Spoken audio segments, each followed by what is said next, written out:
ओम शांति 1/4/2022। आज की मुरली से मनन चिंतन। जो परमपिता परमात्मा पढ़ाई पढ़ाते हैं उसके नोट्स बना लेने चाहिए।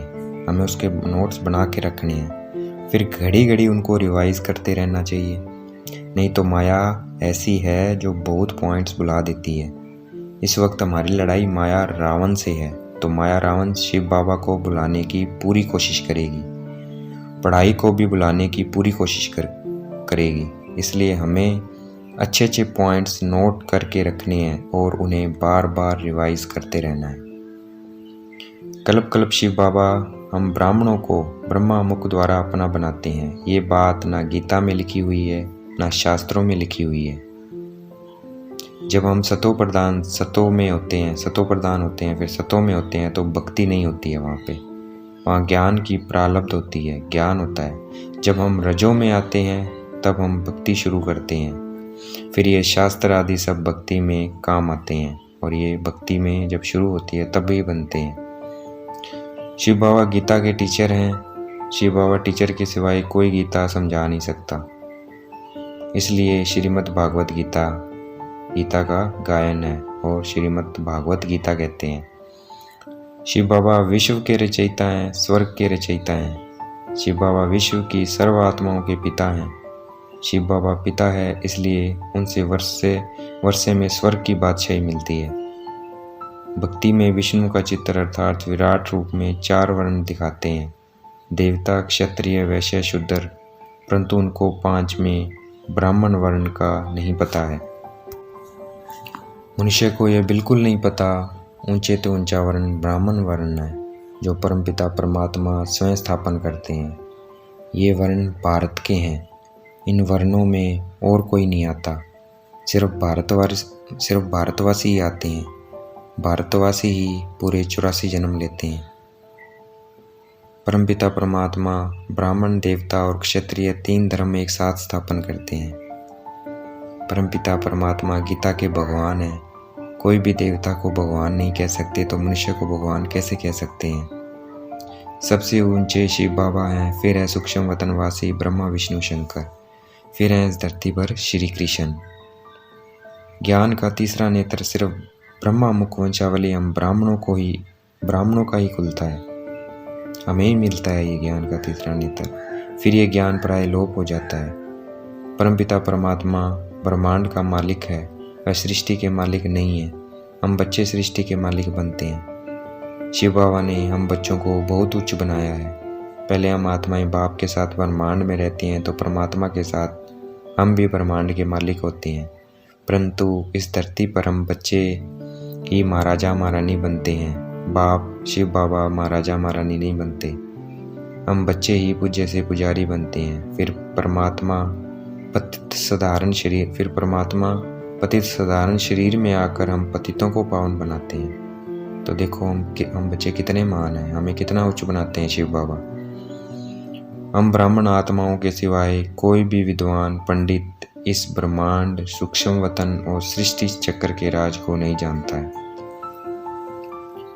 परमपिता परमात्मा की महिमा है ज्ञान का सागर, पवित्रता का सागर, क्योंकि परमपिता परमात्मा ही हमें ज्ञान और पवित्रता दे सकते हैं। अगर वो हमें ये सब ना दे सकते होते तो उनकी ये महिमा नहीं हो सकती। अभी सारी दुनिया दुर्गति में है, अर्थात लड़ाई झगड़ा करती है, भ्रष्टाचारी है, बुद्धिहीन है, इसीलिए आपस में लड़ते झगड़ते रहते हैं। तो बुद्धिहीन होने के कारण हम परमात्मा से बुद्धि मांगते हैं और कहते हैं, हे भगवान मुझे बुद्धिहीन को बुद्धि दो, नयनहीन को राह दिखाओ। तो बुद्धि है परमात्मा का ज्ञान। ये ज्ञान ही क्या है? तीसरा नेत्र है, जो परमात्मा स्वयं आकर हमको देते हैं, जिसे सदगति बोलते हैं। और दुर्गति करती है माया अर्थात रावण, 5 विकार, काम, क्रोध, मोह, लोभ और अहंकार। और सदगति में जाने के लिए सबसे पहले परमात्मा का बनना पड़ता है और प्रतिज्ञा करनी पड़ती है, बाबा हम आपको सदैव याद करेंगे, देह का अभिमान छोड़ देंगे, हम दही होकर रहेंगे, गृहस्थ व्यवहार में रहते हम पवित्र रहेंगे। ये सब प्रतिज्ञा करनी है। पवित्र बन परमात्मा को याद करेंगे तो हमारे पाप नाश होंगे। और इस सृष्टि चक्र को याद करेंगे तो हम चक्रवर्ती राजा बनेंगे। अभी हम देख रहे हैं विनाश सामने खड़ा है। नेचुरल कैलेमिटीज अर्थात बाढ़ आदि आए के आए, उससे पहले हमें अपना बैगेज सतयुग में ट्रांसफ़र कर देना है।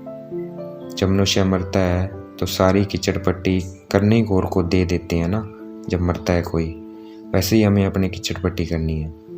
हमारी भी ये कीचड़ पट्टी अब सब कब्र दाखिल होनी है। इसलिए मन बुद्धि से इस दुनिया को भूल कर अर्थात इस दुनिया का त्याग कर और जीते जी मर कर अपना तन मन धन सब सफल करना है।